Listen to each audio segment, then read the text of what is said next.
नाजरीन, आप देख रहे हैं ईद उल अज़हा की खुसूसी ट्रांसमिशन और जीएनएन की जानिब से आप सबको ईद उल अज़हा की बहुत ज़्यादा मुबारकबाद। मैं हूं आपके साथ आपकी होस्ट हुदा शाह और मेरे साथ हैं इरफान बशीर। नाजरीन, आज जिन शख्सियात ने हमें ज्वाइन किया है आज के स्पेशल ट्रांसमिशन में, इन्हीं के लिए शायर ने कहा था कि मैं तेरा नाम ना लूँ फिर भी लोग पहचाने तुझे, कि तारुफ आप अपना हवा बहार की है। पाकिस्तान के सीनियर सहाफ़ी और पाकिस्तान में सबसे मशहूर जो साफ़ी जिनको हम कहा जा सकता है, मुजीबुर रहमान शामी साहब, बहुत बहुत शुक्रिया सर, आपने हमें ज्वाइन किया। ईद मुबारक सर आपको। यूँ कह लें मशहूर सहाफ़ियों में से एक, मशहूर साफ़ियों में से एक मुजीबुर रहमान शामी साहब, और उनके साथ ही तशरीफ़ फरमा है फूड एक्सपर्ट भी हैं, बल्कि फ़ूड जर्नलिज़म को एक नई जहत से रुशनास कराया है। जनाब एंकर पर्सन हैं, जीएनएन के संग शो भी करते हैं जीएनएन पे, मोहसिन भट्टी साहब। जनाब आपको भी बहुत बहुत ईद मुबारक, आपको भी वेलकम। बहुत बहुत शुक्रिया, आप सबको भी ईद की बहुत बहुत मुबारक, खैर मुबारक। और इसके साथ ही हमारे जो नेक्स्ट गेस्ट हैं मोहसिन शहजाद मुगल, सेंट्रल प्रेसिडेंट हैं YGF, बहुत शुक्रिया आपके आने का, ईद मुबारक। और उसके साथ हैं एंकर पर्सन, मेरी बहुत अच्छी फ्रेंड भी हैं, कोलीग भी रही हैं, और आप सब ने उनको जीएनएन पे भी देखा हुआ है, आजकल यूके में अपना लोहा मनवा रही हैं। नीलम असलम हमारे साथ मौजूद हैं। ईद मुबारक। वेरी वार्म वेलकम नीलम साहब। Thank you so much. अस्सलाम वालेकुम। वालेकुम ईद अस्सलाम। मुबारक to everyone who is watching and specially जो सीनियर्स यहाँ पे बैठे हैं। अस्सलाम वालेकुम। माशाल्लाह लोहा मनवा रही हैं या सिक्का चला रही हैं? सिक्का पाकिस्तान में चला रही हैं, लोहा वहाँ मनवा रही हैं। शामी साहब, ईद कैसी गुजरती है, आज कैसी गुजर रही है? ईद बस अच्छी गुजरती है। नमाज पढ़ी, कब्रिस्तान गए, अपनी वालदा से मुलाकात की। हमारी बड़ी बहन जो हैं वो भी यहीं महवे ख्वाब हैं। फिर हमारे ससुर, उन सब से मुलाकात करते हैं। फिर घर आ गए, कुर्बानी की, तो बस उसके बाद फिर लोग आते रहे। अब तो जब एक ज़माना था कि हम लोगों से मिलने जाते थे, बुज़ुर्गों से, अब क्योंकि ख़ुद बुज़ुर्ग बन चुके हैं इसलिए लोग हमसे मिलने आते हैं। तो बस फिर इसी तरह कुछ हंसते, कुछ बोलते, कुछ सुनते, कुछ खाते, कुछ पीते, बस ईद तमाम हो जाती है। सही, ये ईद तो खाने पीने से ही मशरूत है ना? हाँ, कुर्बानी से है। सारी ईदें जो है ना वो खाने पीने से ही मशरूत ये होती है। कुर्बानी। मोहसिन भट्टी साहब, सुबह जाहिर सी बात है चूँकि ये ईद कुर्बान हैं और बकरे वगैरह, गाय वगैरह ज़िबा होती हैं, तो जिस तरह आप इंस्पेक्शन करते हैं फूड में भी, उसी तरह बकरों में भी जाके की थी? जी बिल्कुल मैं करता हूँ। मैं तो बकरे ख़रीदारी के लिए भी मैं तो उस बड़ी एहतियात करता हूँ, क्योंकि बकरा ख़रीदारी एक अलहदा आर्ट है और बड़े जानवर की ख़रीदारी के लिए अलहदा उसके कुछ तकाज़े हैं।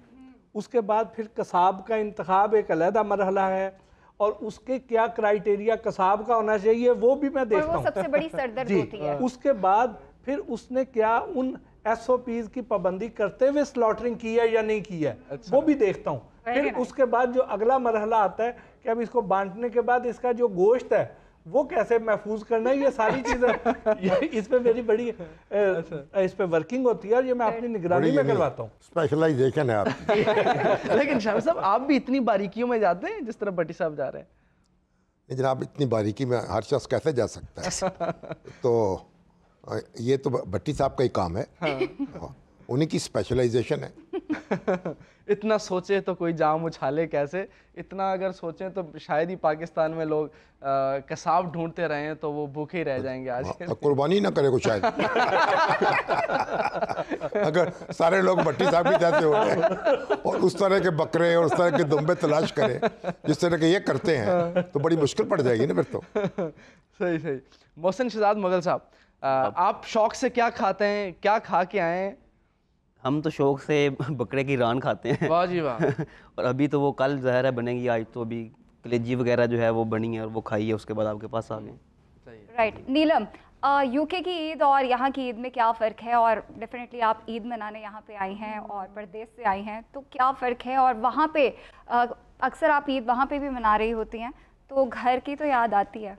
आई थिंक आपके जो सवाल में मेरे सेंटिमेंट छुपे हैं। ईद तो होती ही पाकिस्तान में है, यहाँ पे है, या किसी मुस्लिम कंट्री में जब आपके आसपास सारी जो कम्युनिटीज़ हैं लोग ईद सेलिब्रेट कर रहे हो। यूके में भी ईद अच्छी होती है, वहाँ पे जो हमारी मुस्लिम कम्युनिटी, बिलखुसूस अगर मैं पाकिस्तानी कम्युनिटी की बात कर लूँ तो वो अब काफ़ी स्ट्रॉन्ग होती जा रही है दिन ब दिन। आप देखते भी होंगे बिल्कुल आजकल काफ़ी फॉर ऑल द राइट और रॉन्ग रीजंस वो न्यूज़ में रहते हैं। तो इसलिए ईद करने और फिर ईद पेरेंट्स की जब दीदार कर लें, उनके चेहरे देख लें तो ईद होती है। फिर दोस्तों से मिलें, फिर बचपन के दोस्तों से मिलें, क्योंकि मैं उन बच्चों में से थी जब मैं बड़ी हो रही थी। हम वो कल्चर था उस वक्त जब हमने टाइमिंग स्केड्यूल रखा होता, 8 बजे उनके घर जाके हमने ऊँट देखना है, 10 बजे उनके घर जाके हमने गाय देखनी है, फिर बकरे देखने हैं। तो वो बड़ी हैपनिंग ईद होती थी यहाँ पे। तो ईद तो मुझे अगर 1000 ज़िंदगियाँ भी मिलें और मुझसे पूछा जाए कि मैं किस जगह का इंतखाब करूँगी, मैं बोलूँगी मैं पाकिस्तान में पैदा होंगी और पाकिस्तान की ईद करूँगी। Very nice. वाह जी वाह। शामी साहब, आप कभी शौक से चलें खाते तो हैं,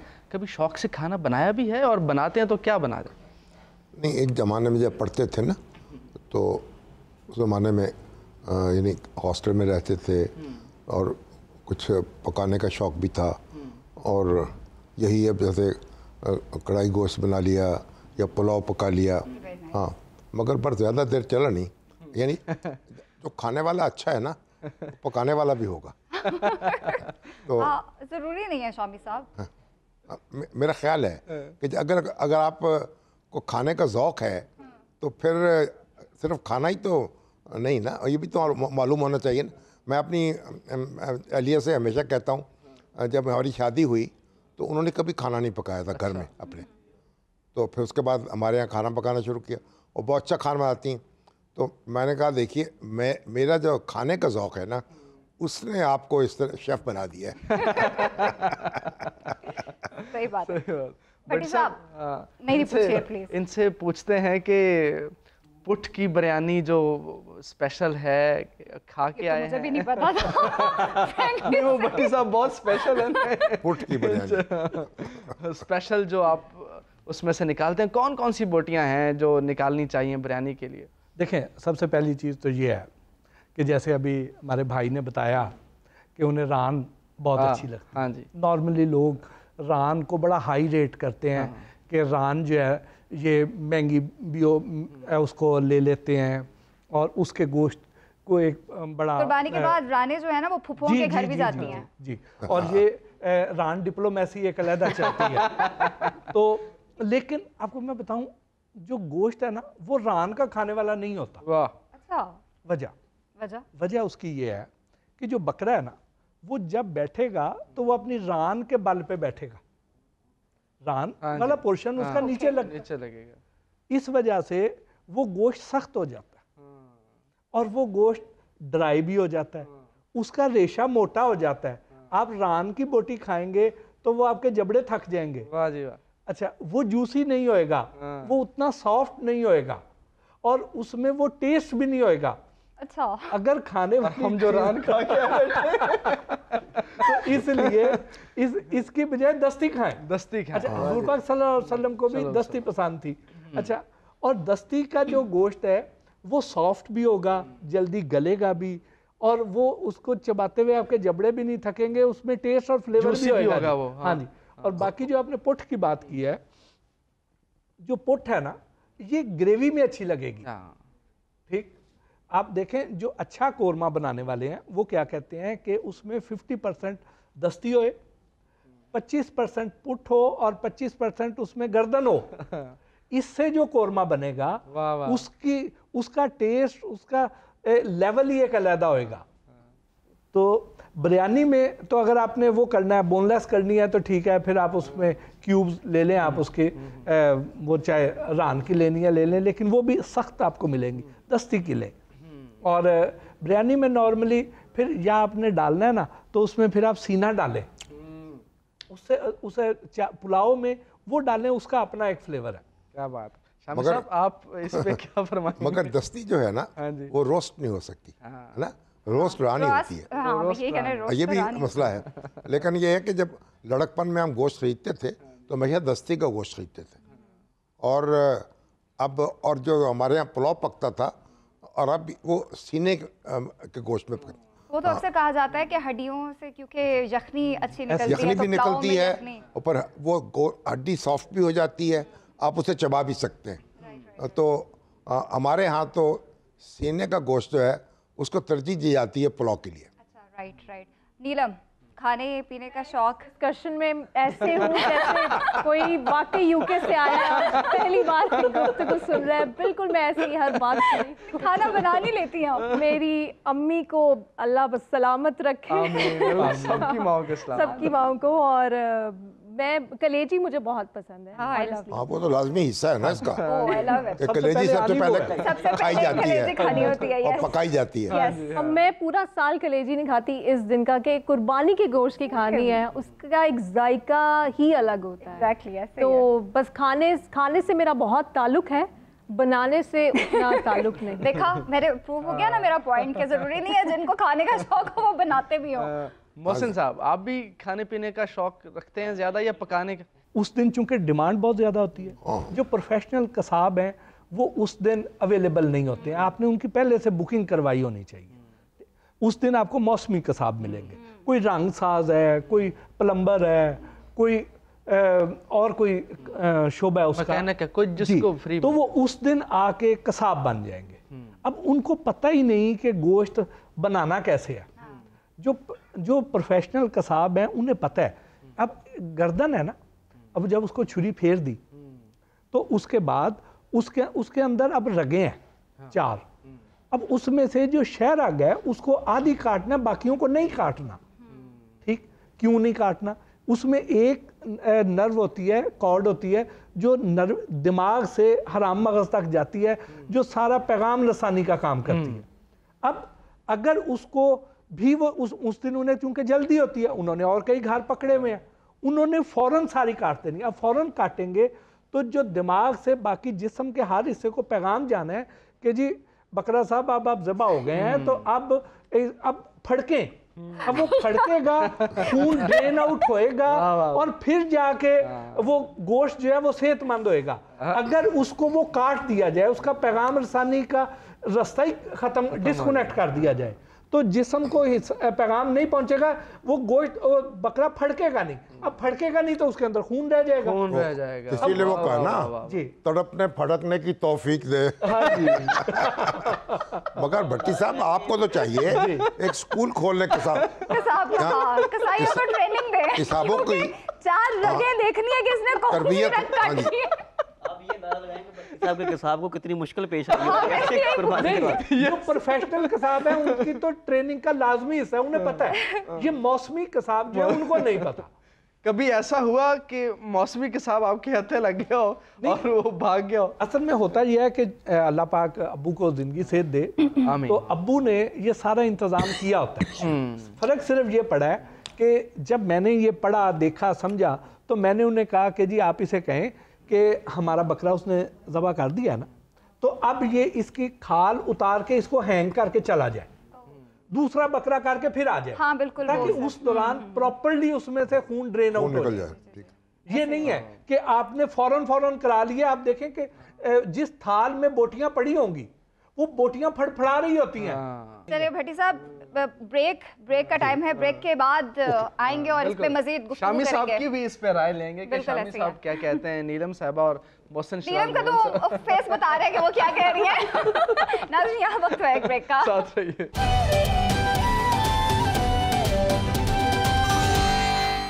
वेलकम बैक जी। इंतहाई शानदार शख्सियात ने आज हमारी महफिल को 4 चांद लगा रखे हैं। और जिस तरह के ब्रेक जाने से पहले आप सुन रहे थे कि रगें कितनी काटनी चाहिए, कर दो अब रगों से आगे बढ़ जाओ, आगे बढ़ जाते हैं। शामी साहब, सबसे स्पेशल डिश आपकी क्या है कि जो आप सुने और आप कहें कि सुभान अल्लाह? यार अब तो उस तरह अब तो एक एक चीज़ को ध्यान से देखना पड़ता है, इसमें चर्बी ज़्यादा ना हो, ऑयल ना हो, तो अब तो बड़ा एहतियात से खाना पड़ता है। और मुझे तब गोश्त जो है ना वो खाने का कोई ज़्यादा शौक़ भी नहीं रहा। यानी मैं तो उन लोगों में से हूँ, अब हफ्ते में कोई 2-4 बोटियाँ खा लेते होंगे, तो मतलब उस तरह से अब वो शौक़ नहीं रहा। लेकिन बहरहाल इसके बावजूद कुछ ना कुछ तो खा ही जाता है ना। अब हमारे यहाँ देखें ना, पुलाव है ना, सबसे अच्छी, और या आलू गोश्त है जो, क्या बात है, ठीक है ना, फिर शामी कबाब हैं। वाह वाह। मुंह में पानी आ रहा है। शामी साहब के घर में शामी कबाब ना बने। वो तो लगता है कि हम ही नहीं बनाए हुए। नीलम, आपको बिरयानी में गोश्त की बिरयानी ज़्यादा पसंद है या चिकन बिरयानी वाली हैं आप?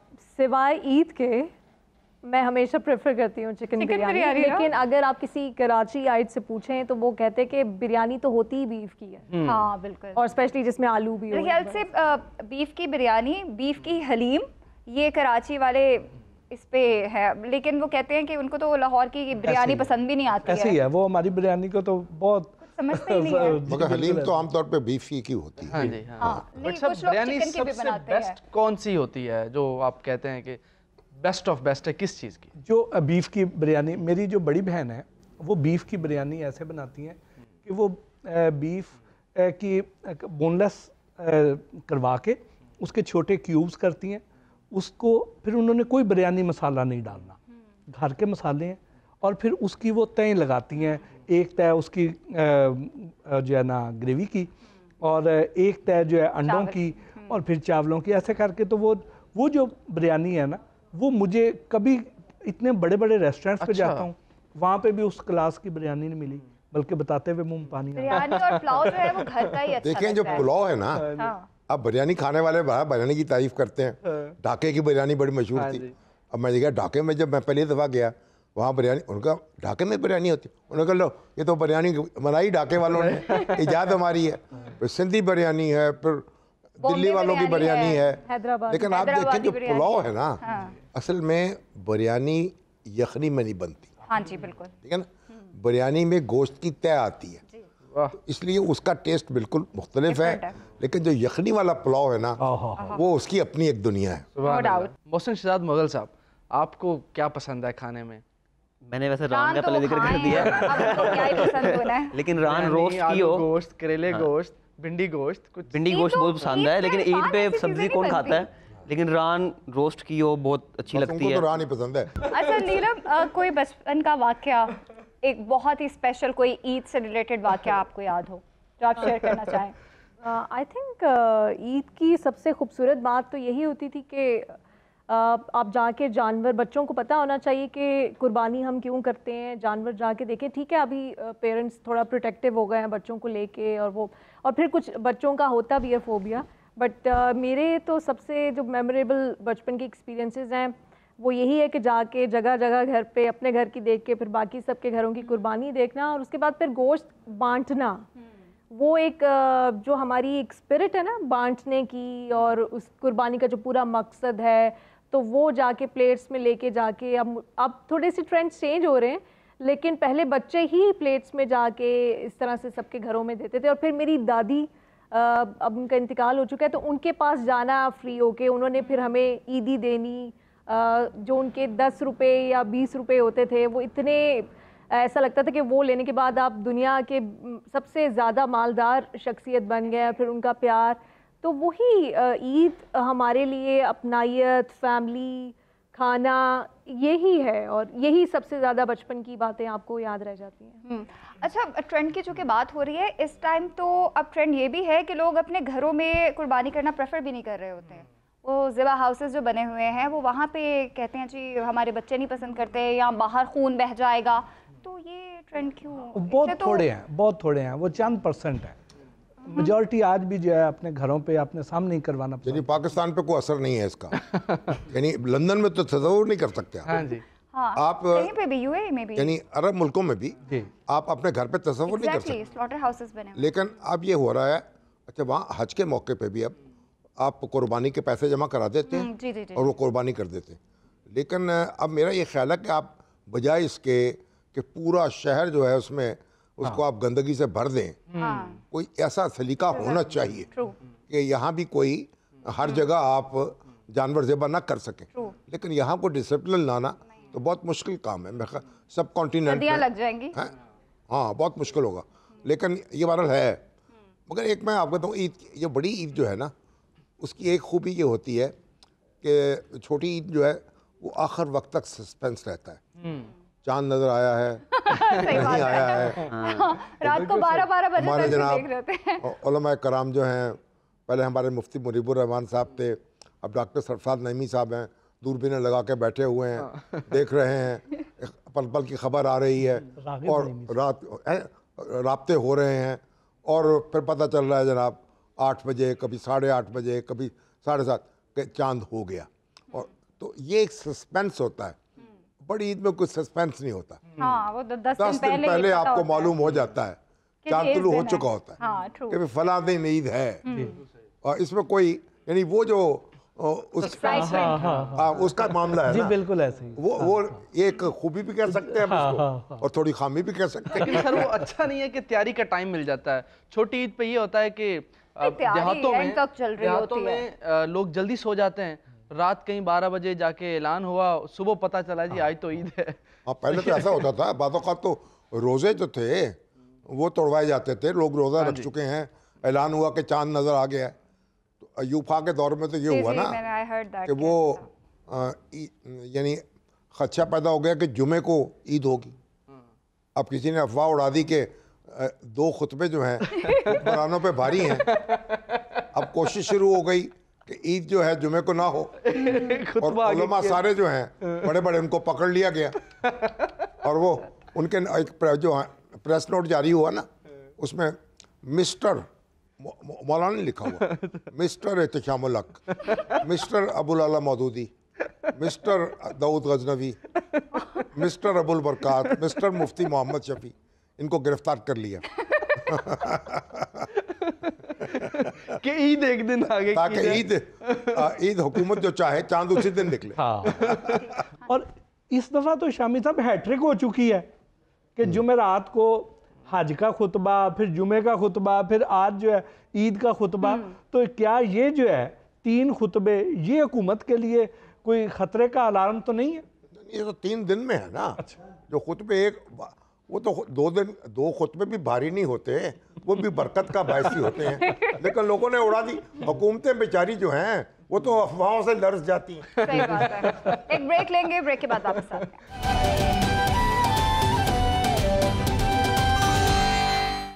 वेलकम बैक जी। शामी साहब हमारे साथ मौजूद हैं, मोहसिन भट्टी साहब मौजूद हैं, नीलम साहिबा मौजूद हैं, और हमें ज्वाइन किया है सायरा ताहिर साहिबा ने।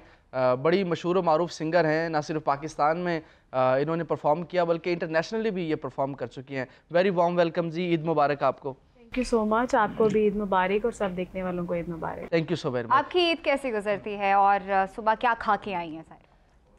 सुबह सुबह तो कुछ नहीं खाया जाता, ऑब्वियसली नाश्ता ही होता है। अभी तो जब कलेजी बनेगी और पाए बनना शुरू होंगे, गोश्त रान अलहदा होगी, पुट का गोश्त ये रान, सबको रान क्यों याद वो आ सब गया? कुछ जब अलहदा होगा फिर समझ आएगी कि उसमें कौन सी सब्जी डालते हैं या वैसे उसको बनाते हैं। वैसे हमारे घर में तो ज़्यादातर भुना हुआ गोश्त बनाया जाता है। अच्छा, नाइस, वेरी नाइस। किसी ने आपसे नैना मिलाए हों और आपकी छाप तिलक छीन ली हो?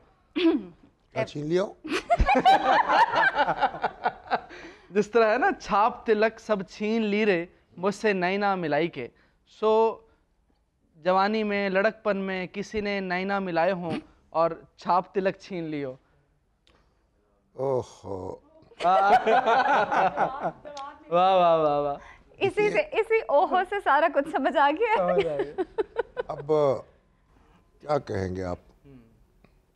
ये हमने तो अपनी बेगम से ही नैना लड़ाए। मुझे पता था ये तो आप डिप्लोमेटिक जवाब दे रहे हैं क्योंकि आपने घर जाना है। मुझे नहीं घर जाना है, मगर हकीकत तो यही है। हाँ। अच्छा, उन्हीं से मोहब्बत की शादी होगी फिर? नहीं, ओहो, अरेंज शादी पहले की, मोहब्बत बाद में। हाँ, अच्छा, यही अच्छी चीज़ है। ठीक है, ठीक।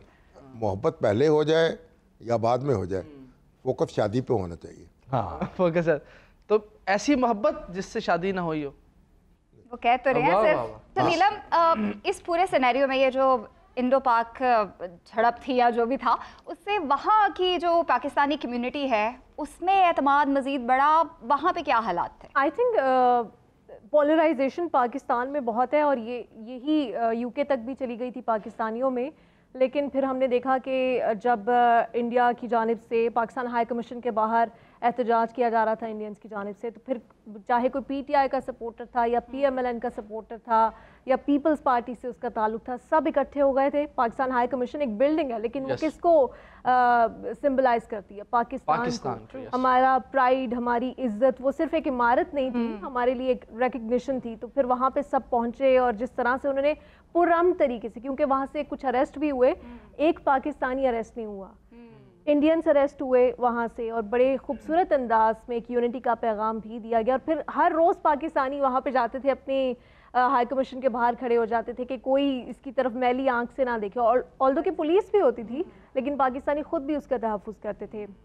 तो आई थिंक जैसे मुजीबुर रहमान शामी साहब ने बोला कि ये इतने सालों बाद मतलब हमने ये यूनिटी देखी है, ये इतनी हम मिस कर रहे थे, इसके लिए इतना बेकरार थे, इतना दिल से दुख होता था कि क्या हो गया। भट्टी साहब, आप भी बड़े सियासतदानों से मिलते हैं, हर मकतबा फ़िक्र के लोगों से मिलते हैं, आप क्या देख रहे हैं पाकिस्तान के हालात, और स्पेशली जो इंडो पाक सिचुएशन में मार्का हक हमने जीता है अल्हम्दुलिल्लाह, उस पर भी रोशनी? मैं तो ये समझता हूँ कि हम बेहतरी की तरफ जा रहे हैं, मुल्क में स्टेबिलिटी भी आ रही है, हमारे जो मुआशी सूरत हाल है वो भी बेहतर हो रही है।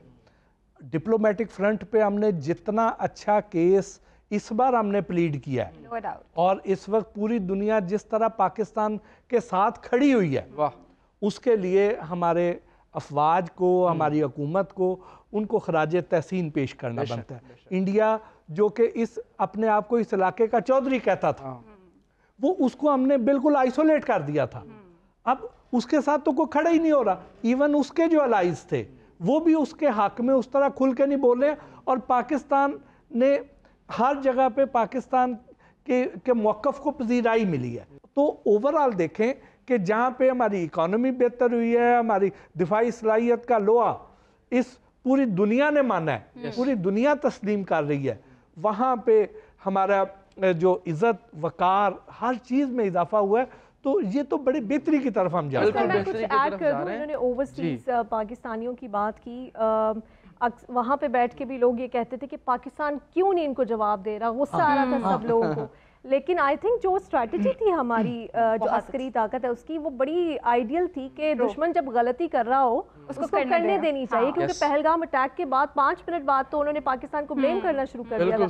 सब कुछ बर्दाश्त करते गए, तो पूरी दुनिया ने जब ये देखा, उनके जो जर्नलिस्ट हैं इंटरनेशनल, उन्होंने देखा कि मतलब अभी तो आपने इन्वेस्टिगेट ही नहीं किया, क्योंकि वहाँ पे इन चीज़ों को बड़ी अहमियत दी जाती है कि इन्वेस्टिगेशन किए बगैर आप किसी पे इल्ज़ाम नहीं दे सकते। बिल्कुल सही तो बात। इतनी इन्होंने गलतियाँ कर दी थी कि जिस दिन जब वो मौका आया, मार्का हक आया, पूरी इंटरनेशनल कम्युनिटी भी उनके साथ नहीं थी कि ये तो एग्रेसर है। अभी भी नहीं है उनके साथ। इंडिया के साथ सिर्फ एक मुल्क खड़ा हुआ, वो इजराइल।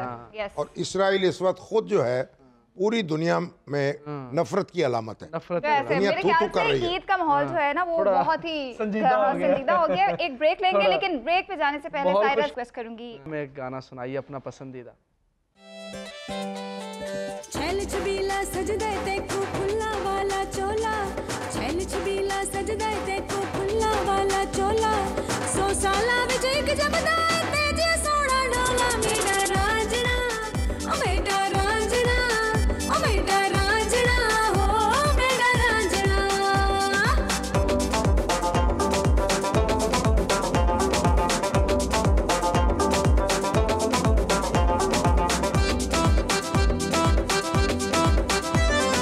फुल्ला वर्गी वीड़ी मेरी वीड़ी दे विच वंगा, फुल्ला वर्गी वीड़ी मेरी वीड़ी दे विच वंगा,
के बाद खुश आमदीद नाजरीन, और हमारे न्यू गेस्ट ने हमें ज्वाइन कर लिया है। भट्टी साहब हमारे साथ अभी भी मौजूद हैं और मज़ीद खाने की, कसाई की, गोश्त की बात हम आगे कंटिन्यू करेंगे। उनके साथ हैं आयशा अंसारी, एंकर पर्सन है। बहुत शुक्रिया आयशा, आप यहाँ पे आई, आपने टाइम दिया। ईद मुबारक, बहुत ज़्यादा मुबारक आप दोनों को। अच्छी ईद गुजर रही है आपकी? बहुत अच्छी माशाल्लाह से। और अभी मैं मटन कलेजी भी खा के आई। अरे वेरी नाइस। वैसे नॉर्मली मैं मटन नहीं खाती, आयशा आज ला दूं। इनके साथ तशरीफ फरमा है जस्सी लाइलपुरिया। आपकी आमद का बहुत शुक्रिया। इंटरनेशनल सिंगर हैं, बहुत से ममालिक में पाकिस्तान का नाम रोशन कर चुके हैं। जनाब आपको भी ईद मुबारक। अरफान भाजी बहुत बहुत ਤੁਹਾਡਾ ਧੰਨਵਾਦੀ ਹੈ ਕਿ GNN TV ਨੇ ਮੈਨੂੰ ਬੁਲਾਇਆ ਹੈਗਾ ਔਰ ਇਹ ਪਾਕਿਸਤਾਨ ਦਾ ਤਗੜਾ TV ਹੈਗਾ ਔਰ ਮੈਂ ਬਹੁਤ ਹੀ ਸ਼ੁਕਰਗੁਜ਼ਾਰ ਹਾਂ ਤੁਹਾਡੀ ਪੂਰੀ ਟੀਮ ਦਾ ਐਂਡ ਮੇਰੇ ਵੱਲੋਂ ਔਰ ਮੇਰੀ ਪੂਰੀ ਸਿੱਖ ਕੌਮ ਵੱਲੋਂ ਔਰ ਮੇਰੇ ਪੂਰੇ ਪਰਿਵਾਰ ਵੱਲੋਂ ਵੱਡੀ ਈਦ ਦੀਆਂ ਸਭ ਨੂੰ ਲੱਖ ਲੱਖ ਵਧਾਈਆਂ जी। बहुत शुक्रिया आपकी आमद का। सफदर अली साहब हमारे साथ मौजूद हैं, एंकर पर्सन हैं, लाइफ कोच हैं, सोशल मीडिया पे बड़े मशहूर हैं। जनाब आपकी आमद का भी बहुत बहुत शुक्रिया।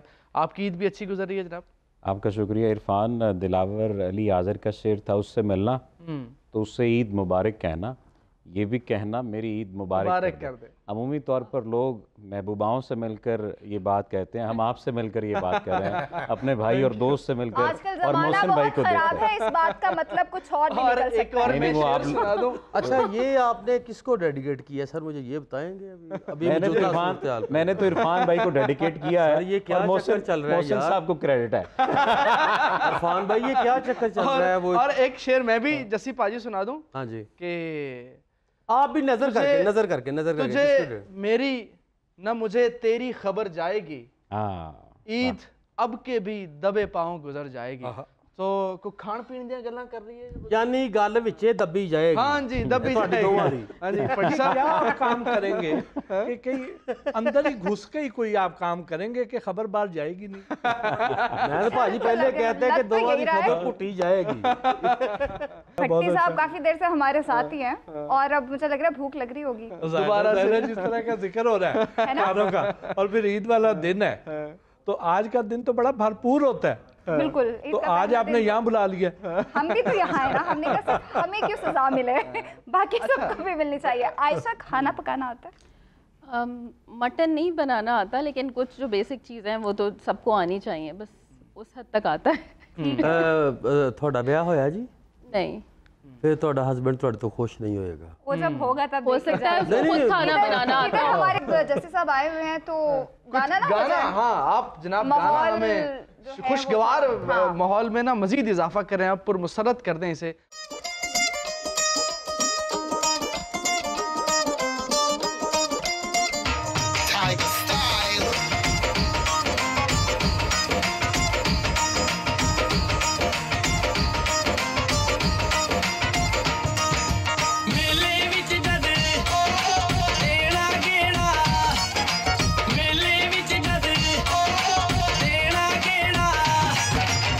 मेले विच जद तेरा गेड़ा कंबड़े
वेलकम बैक जी। जस्सी साहब का गाना तुसीं सुने होना है। मैं पंजाबी से इस वजह तो गल कर रहे हैं कि गाना भी पंजाबी सी और यकीनन तुहानू पसंद आया होना है जनाब।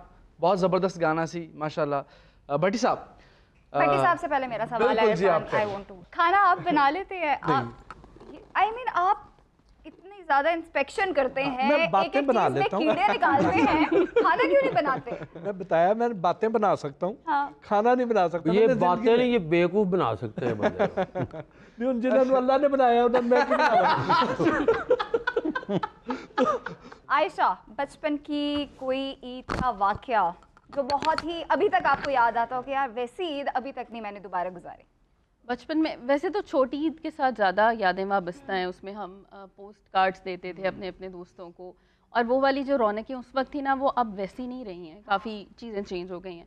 लेकिन बड़ी ईद के हवाले से जो सबसे ज़्यादा यादगार चीज़ें हैं वो ये है कि कुर्बानी का जानवर ले लेते थे 10 दिन पहले, फिर वो सारे मोहल्ले में उसको फिराना, उसके बाद फिर वो सारी जो खुशियाँ थी ना वो नहीं जहन से जाती हैं, और हर दफ़ा उनकी कमी हमेशा महसूस होती है जब भी बड़ी ईद आती है। तो ज़िबा करते हुए बकरा देख लेते हो? नहीं, वो नहीं देखा जा सकता। हमारी वो अभी भी नहीं देख पाती। बल्कि मैं तो उस कमरे से भी दूर जाके बैठ जाती जहाँ बकरे की आवाज़ नहीं थी, वहाँ पे रगों की जो बात हो रही थी उससे मेरा होती है कौन सी काटनी है कौट जी। की बात ये है कि मैं सोच रहा था कि सब माशाल्लाह यहाँ पे यंगस्टर पर्सनैलिटीज़ बैठे हैं, मैं ही बूढ़ा हूँ, लेकिन जो इन्होंने बातें कही हैं ना कि बचपन में वो कार्ड शार्ड, वो तो आमिर खान के दौर की फिल्मों की बात कर रही हैं, यानी ये भी बहुत पुरानी है। बस मेंटेन। सफदर साहब, आपको शौक है खाना पकाने का, या अगर खाते हैं तो क्या शौक से खाते हैं? अच्छा, खाना बनाने का शौक़ है, लेकिन कम ज़ाहिर है कि फील्ड की वजह से, काम की वजह से कम मौका मिल पाता है। बिरयानी बनाने का शौक़ है और खाने का भी शौक है। या बना भी लेते हैं? नहीं, बना भी लेते हैं। बट साहब, ख़वातीन शक क्यों करती हैं? ये जेनेटिक है या क्या है? हेलो, ईद का शो है। यहाँ पे ये चीज़ स्टार्ट हो गई ना, तो आयशा और मेरी फैमिली। लेकिन बात ये है कि आप ये सवाल आपने करना है तो आप ख़वातीन से पूछे। अब ख़वातीन में सवाल मेरे से कर, आप एक्सपर्ट है ना असल में। ख़वातीन में एक्सपर्ट नहीं हूँ मैं। लो भाजी, मैंने इधर भी काम को खराब ही लगता है। कुड़ी ने पे ज्यादा शक किया जाता है जो झूठ बोलते हो, जिनका झूठ पकड़ा गया एक दफा, फिर उसके बाद वाइफ को शक करना पड़ता है बार बार, तो वो फिर मजबूरी ही होती है। तो जो बार बार झूठ बोलता अपनी वाइफ से और फिर एक्सक्यूज करता, उसको क्या कहे जाते हैं? उसको पता नहीं क्या कहेंगे, लेकिन चीटर। भट्टी साहब, अभी ब्रेक पे हम बात कर रहे थे कि खालों के हवाले से भी बात होनी चाहिए, तो मेरा ये ख्याल है उससे पहले गोश्त की लाइफ पे, गोश्त को संभालने बात कर रहे हैं जी, क्योंकि खानों वाला गोश्त एक्सपायर भी हो जाता है। हाँ जी, गोश्त एक्सपायर भी हो जाता है। मेरे लिए ये नई बात हाँ, देखिए कि आजकल का जो मौसम है, एवरेज जो टेम्परेचर चल रहा है वो 45 चल रहा है। अब इतनी गर्मी, और उसमें ये जो गोश्त है बहुत जल्दी डिके का शिकार होता है। अब इसमें खून है, देखिए ना, हमने अगर कोई टेस्ट करवाने हैं, हमें कैसे पता चले कि हमें कोई डिजीज़ है, तो उसके लिए हम ब्लड टेस्ट कराते हैं। तो ब्लड में जितने भी ये को वायरस हैं, जो जर्म्स हैं, ये उस ब्लड में मौजूद होते हैं, जिन्हें डिटेक्ट करके तो बता देते हैं कि इनको ये डिजीज़ है। तो इसी तरह ही इसी वजह से ही हमारे दीन में खून को खाने की ममानियत है, क्योंकि खून सेहत के लिए अच्छा नहीं है। अब ये है कि वो खून जो है, अगर वो प्रॉपरली ड्रेन आउट नहीं हुआ और वो उस गोश्त में है, और आपने उसको ज़्यादा देर तक रूम टेम्परेचर पे रखा है, जहाँ पे रूम टेम्परेचर ही कोई 30-35 डिग्री है, आपने बड़ा कंट्रोल भी कर लिया तो कोई 30-35 डिग्री है।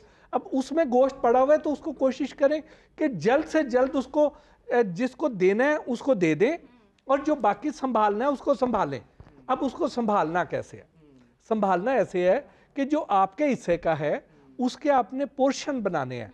सपोज आपके घर में एक वक्त में आधा किलो गोश्त बनता है, तो आपने आधा किलो के पैकेट्स बनाने हैं, और पैकेट्स बना के इनको फ्रीजर के नीचे वाले खाने में रखना है, ऊपर वाले खाने में नहीं रखना, क्योंकि वजह यह है कि लोड शेडिंग भी होगी।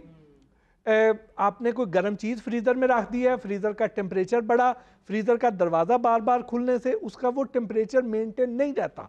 अब उसमें आपने देखा होगा कि अगर ऊपर पैकेट पड़े हैं तो उसमें जो खून है वो टपकता है नीचे, नीचे अपने को डेजर्ट रखी है, नीचे बर्फ़ का प्याला रखा है, नीचे कोई और चीज़ रख दी है, तो वो उसको कंटेमिनेट कर देगा। तो इसलिए एक तो पोर्शन बनाएं, नीचे रखें, और फिर अब लोग ये अक्सर पूछते हैं कि हम इसको कितना अरसा रख सकते हैं। जो दूसरे वाला गोश्त है जो आप बाज़ार से वैसे लेके आते हैं, उसको तो आप थोड़ा ज़्यादा अरसा कंज्यूम कर सकते हैं, लेकिन जो कुर्बानी वाला है जी, इसको आप जल्द से जल्द कंज्यूम करें। और इसको आप ये निशानी रख सकते हैं कि आपने देखना है कि अगर तो वो गोश्त का पैकेट नरम पड़ रहा है, अगर नरम पड़ना शुरू हो गया है लोड शेडिंग की वजह से, टेम्परेचर की वजह से, किसी भी वजह, तो उसको फौरन उसको पका लें। ये नहीं है कि वो नरम हो के दोबारा फिर वो चला गया तो उसमें बैक्टीरियल ग्रोथ हो चुकी है, वो एक्सपायरी की तरफ अब गामजन है। राइट। ये वो तमाम इम्पॉर्टेंट बातें हैं जो कि लोगों को नहीं पता है, और वो स्टोर किए रखते हैं, फिर वो खाते हैं, फिर बहुत सी बीमार भी हो जाते हैं। अक्सर कहते हैं कि अब कितना खाना चाहिए और क्या क्या नहीं खाना चाहिए, डॉक्टर्स की भी बड़ी दिहाड़ियाँ लगती हैं, इस पर भी बात करेंगे। सब तो पहले तो ये कहना चाहता है कि मेरा धर्म सिख है कि मैं मुस्लिम नहीं हैगा, लेकिन मैं मुसलमान धर्म की इन्नी को इज्जत सत्कार रिस्पैक्ट करता हैगा वा कि कोई भी त्यौहार होवे, ईद मिलाद नबी होवे या मुहर्रम होन, मैं शबील लगाता हैगा वा।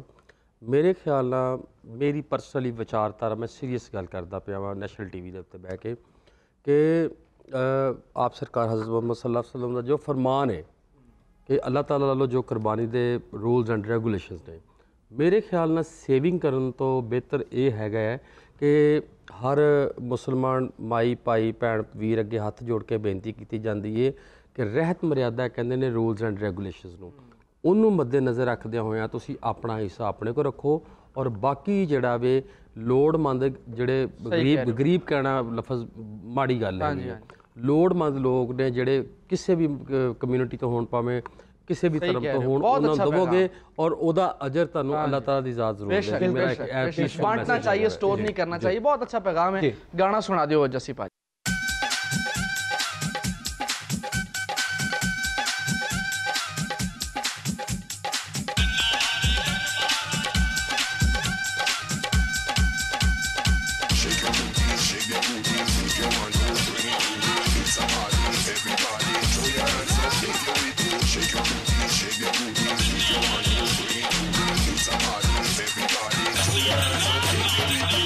वाले करन बहारा चढ़िया दा खाली वेड़ा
का मौका है। आजकल एक रिसर्च में पढ़ रहा था, उसमें बताया गया कि पाकिस्तान का जो नौजवान नस्ल का सबसे बड़ा मसला है वो शादी का है। तो जो जितने नौजवान आपको सुन रहे हैं, क्या मशवरा देंगे शादीशुदा कि करनी चाहिए या नहीं करनी चाहिए? ये तो मेरे ख्याल से सबको होना चाहिए, सबको ही करनी चाहिए, समझ के, हाँ सबको करनी चाहिए। और मेरा ये ख्याल है, मैं तो कहना यार ਤੁਸੀਂ ਮੁਸਲਮਾਨ ਵੀਰ ਜਿਹੜੇ ਬੜੇ ਭਾਗਾਂ ਵਾਲੇ ਜਿਹੜੇ ਜਿਨ੍ਹਾਂ ਨੂੰ 4-4 ਆਜ਼ਾਦੀ ਹੈਗੀ ਹੈ, ਸਾਡੇ ਨੂੰ ਪੁੱਛ ਕੇ ਵੇਖੋ ਕਿ तो भाई करनी चाहिए, बिल्कुल करनी चाहिए। और बस उसमें ये है चलो शुगर एक माँ बाप के साथ की रजामंदी के साथ करनी चाहिए। लव मैरिज नहीं करनी चाहिए। नहीं, लव मैरिज भी करें, माँ बाप को साथ शामिल कर लेना। ये जो लव मैरिज है ना, ये जो लव मैरिज का लफ्ज है, इसी की वजह से 4 करोड़ खवातीन की शादी नहीं हो रही पाकिस्तान में, और 2 करोड़ मर्दों की जो इस वक्त शादी की उम्र के नजदीक हैं या पहुंच चुके हैं। और ये यही लव ਤੁਸੀਂ ਭਾਜੀ ਬਿਊਰੋ ਮੈਰਿਜ ਖੋਲੇ ਆ, ਤੁਹਾਨੂੰ ਪਤਾ ਹੈ ਨਾ। मैं क्योंकि कोच हैगा ना, मैं दसना ना, मेरे को थोड़े जैसे आंदे ने सर जी एक नहीं संभल रही किवें संभालिए। एक्चुअली लव हो जाता है शादी तक यार किडिंग यार, मैं क्या इतना साचा कटिया। ये बहुत अच्छी बात की है कि लव हो जाता है, शादी तक बात नहीं पहुंचती। यही एलिमेंट है। आप देखिए इस पर भी रिसर्च है कि 93% कपल्स की शादी नहीं होती जो बिफोर मैरिज की बात करते हैं। इस्लाम इसी वजह से तो कहता है कि love after marriage, not love before marriage. और कहते हैं लव शादी से पहले हो या बाद में, बीवी को पता नहीं चलता। ईदी की बात कर लेते हैं। बड़ी ईद पे जिस तरह भट्टी साहब पहले भी हम कह रहे थे कि ईदी नहीं मिलती है। हाँ नहीं मिलती, हमें भी नहीं मिली कभी बचपन। और आप देते भी नहीं, ऐसे ही है ना। नहीं तो ये तो गलत बात हुई ना। क्यों, इसके पीछे लॉजिक क्या है? ईद तो ईद होती है। हाँ ईद तो ईद ही होती है, हाँ, लेकिन पता नहीं, हम जब बड़ों से पूछते थे तो वो यही कहते थे कि ये गोश्त वाली ईद है। हाँ इसलिए आपको यहाँ पे गोश्त ही मिलेगा जी, जिसमें पहले आसानी सी लबदा। हालांकि छोटी ईद पे भी गोश्त ही पकड़ा। तो लेकिन रिवायात तो कुछ ऐसी हैं।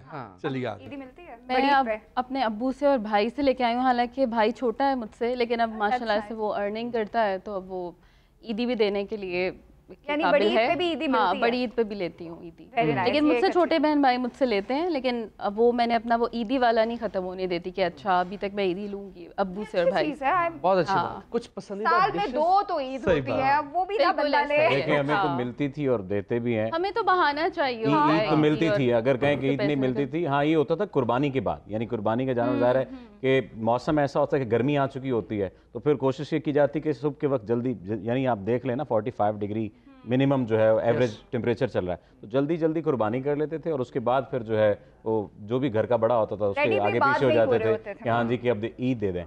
तो ईद मिलती रही है। और जिस तरह से ईद की यादों में अगर बात करें थी, जिस तरह से आयशा 20 रुपए ईद मिलती थी यार, और हम बेतहाशा खुश होते थे। बहुत ज्यादा। और अब 1000 रुपए बच्चे को देते हैं, कहते हैं नहीं इसका क्या आएगा, ये तो एक डील आएगी, डील आएगी, बर्गर की डील आएगी, क्या हम इसका क्या करेंगे। चीजें चेंज हुई है बट कुछ भी नहीं आता है। वो कुछ पसंदीदा डिशेस की बात कर लें। सदर साहब, सबसे पसंद डिश कौन सी है आपको, जो आप कोई बंदा नाम ले और आप कहें कि वाह? Any time. अच्छा बारबेक्यू जो है ना जी, चूंकि अब ईद की बात हो रही तो ईद पे बारबेक्यू इज मस्ट यार। अगर इसके हवाले से स्वाद लैंड तो ऐनक लाइए, काली ऐनक लाइए। अच्छा जी चले बख्ता मारे हो ऐनक लाई तुसी। सर हमारी आंखें देखिए बारबेक्यू जेड़ा ना जी ईद ते ओ मैं कहना कमाल।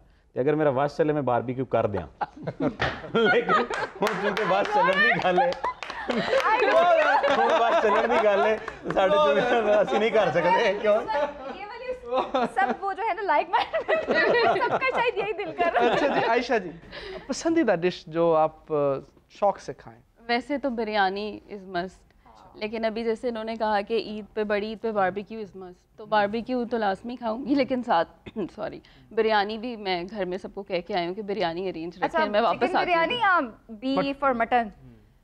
मटन जैसे मैंने पहले बताया कि मैं ईद पे लाजमी खाती हूँ, वैसे मैं मटन असल में उदा को ये लगा था कि आप शायद वैसे ही बता रही मटन नहीं खाती, भूल जाएंगी, इसलिए उन्होंने तीसरी दफा पूछा तो उनको पता चल गया कि नहीं आपको याद है। ईद पे तो मैं मटन बिरयानी भी खा लेती हूँ, बिरयानी हर तरह की खा लूँगी, beef mutton chicken every time biryani. मेरी वालदा 2 चीज़ें बहुत अच्छी बनाती हैं ईद वाले दिन, वो हमारे शुरू से ही हम खाते आए हैं और हमें उस दिन का इंतज़ार होता है। अच्छा। एक तो वो मटन बोनलेस के क्यूब्स करके उसको खड़े मसाले में बनाती हैं, उसमें कोई भी पिसा हुआ मसाला नहीं होता, सारे मसाले साबित होते हैं।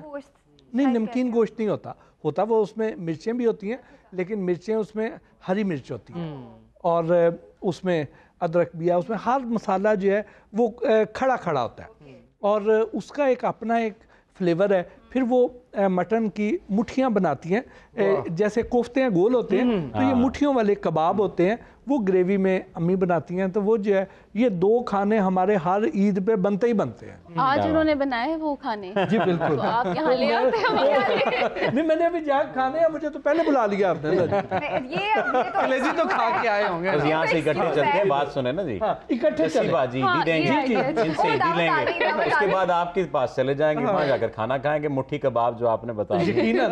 जरूर चले, जरूर चले, जरूर चलते हैं। डेफिनेटली बट साहिबान जो बट कौम है खाने पीने की बड़ी शौकीन होती है। गुजरांवाला चले जाए तो वहाँ पे ज़्यादा कम्युनिटी बट फैमिली की होती है ना, उससे चल जाइए सवेरे रोटी, शामी दी रोटी, दोपहरी रोटी, इधरों आ जाओ रोटी, इधरों आ जाओ रोटी, तो बट्टा नूं वैसे खान पीन दा। सही कह रहे हो हुदा जी। मेरा ख्याल है कि सबसे, मेरे ख्याल से अब क्योंकि टाइम खत्म हो रहा है, सबसे जाते जाते लास्ट मैसेज आप लोग क्या देना चाहेंगे सीधा? देखिए, आज ईद का दिन है और हम बड़े ब्लेस्ड लोग हैं जिनके घरों में आज कुर्बानी हुई है। तो बहुत से ऐसे घर हैं जो इतनी महंगाई की वजह से कुर्बानी नहीं कर सके। तो हम जो आज के दिन कुर्बानी कर रहे हैं, इसका मतलब ये है कि हम आगे पीछे भी हम ये खाते रहते हैं। तो कोशिश ये करनी चाहिए कि जो अपना हिस्सा है उसको भी कम कर लें और ज़्यादा से ज़्यादा उन लोगों को ज़रूर पहुँचाएँ कि जो आगे पीछे नहीं खा सकते। Thank you Ayesha. इनकी बात को आगे बढ़ाते हुए मैं कहना चाहूँगी कि कुछ हमारे ऐसे रिश्तेदार होते हैं जो नहीं अफोर्ड कर पाते या वो कुर्बानी नहीं कर पाते, तो सबसे पहले तो उनके घर जाएं, उनको गोश्त दें। और उसके अलावा जैसे कि हमें अपने रिश्तेदारों के साथ कुछ रंजिशें होती हैं या कुछ फैमिली प्रॉब्लम्स चलते आ रहे होते हैं, तो ईद के दिन उन तमाम प्रॉब्लम्स को भुला के उन्हें गले लगाएं, उनके साथ अच्छे ताल्लुकात रखें और ईद के दिन पूरी खुशियाँ मनाएं। उसके बाद बेशक नाराज हो वो पूरा साल चलता रहेगा। जसी साहब, देखिए जी, मैंने तो पहले ये मैसेज दे दिया है कि ज़रूरतमंदां नूं उन्हां नूं देना चाहिए हैगा। हालांकि मैं तुहानूं दस्सिया कि 90% मेरे दोस्त मुस्लिम हैगे ने और मैं प्रैक्टिकल देखिया है कि उन्हां दियां पुट्ठां चांपां ये वो जिहड़ी खास खास चीज़ां होंदियां ना, उन्होंने अपने लिए फ्रिज भरियां होंदियां वा और जिहड़ियां चिफाइयां होंदियां या चरबी चुरबी वाला कोई सीधी साफ गल, मैं ट्रू सच गल करदा पिया, वो कोई 4 5 10 रछापर बना लेंगे फॉर्मैलिटी के तौर के उत्ते और वो बाहर कोई गरीब बेचारे बीबियां माइयां बजुर्ग इदां दे खलोते होंदे, उन्होंने देना मेरे ख्याल नाल ये ईद नहीं हैगी। जो आप सरकार हज़रत मोहम्मद सल्लल्लाहु अलैहि वसल्लम दा उन्हां दे फरमान है और जो रहत मर्यादा यानी रूल्स एंड रेगूलेशनस है, ਉਹਦੇ ਮੁਤਾਬਕ अगर असी एक कुर्बानी देंदे हैगे हाँ, जिन्नी को मेरी स्टडी है कि मैं राइटर भी हैगा वा, तो फिर वो अल्लाह ताला दे बारगाह दे विच बहुत अच्छा पैगाम सफदर अली। तो आयशा ने बात की थी, उसी बात को आगे बढ़ाते हुए कि आप अपनी अना की कुर्बानी दें, आप अपनी कदूरतों की कुर्बानी दें, नफरतों की कुर्बानी दें। जब ये हो जाएगा तो आपके घर में सुकून आ जाएगा, इत्मीनान आ जाएगा। और सबसे पहली और बुनियादी जो काम करने वाला है वो ये कि जो घर के आपके करीबी लोग हैं इनसे माफ़ी मांगें। बाकी दुनिया से माफ़ी मांगे ना मांगे वो बात की बात है, क्योंकि आपने रोज़ाना उनसे मिलना है। उनकी फीलिंग्स को आप तंग करते हैं या वो आपको तंग कुछ भी होता रहा है, अब जाके उनसे माजरत कर लीजिए, वो आपसे माजरत कर लें, एक दूसरे को गले लगा लें। ये सबसे बड़ी कुर्बानी है। आप सबका बहुत बहुत शुक्रिया, आप आए, ईद वाले दिन आए और कुछ लोग बगैर खाए भी आए, कुछ कलेजी खा के आ गए। सो हमारी इस महफिल को आपने 4 चांद लगा दिए सब ने। आप सबका बहुत बहुत शुक्रिया। एक बार फिर से आप सबको बहुत ज़्यादा ईद मुबारक। हमें इजाज़त दीजिए और जाते जाते जैसे साहब एक गाना और हो जाए।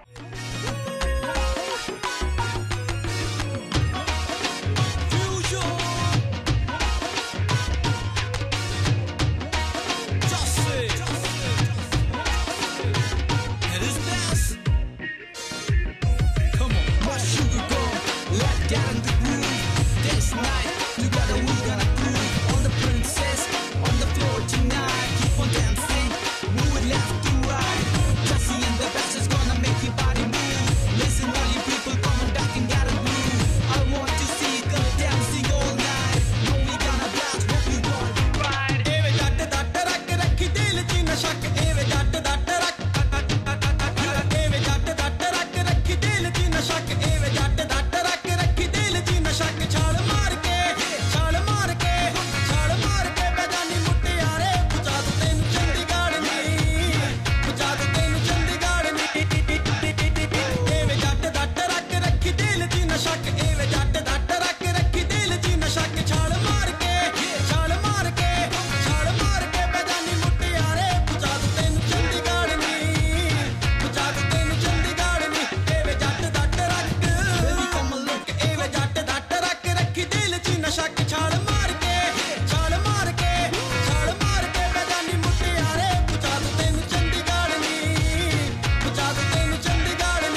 disappear. Only just sees.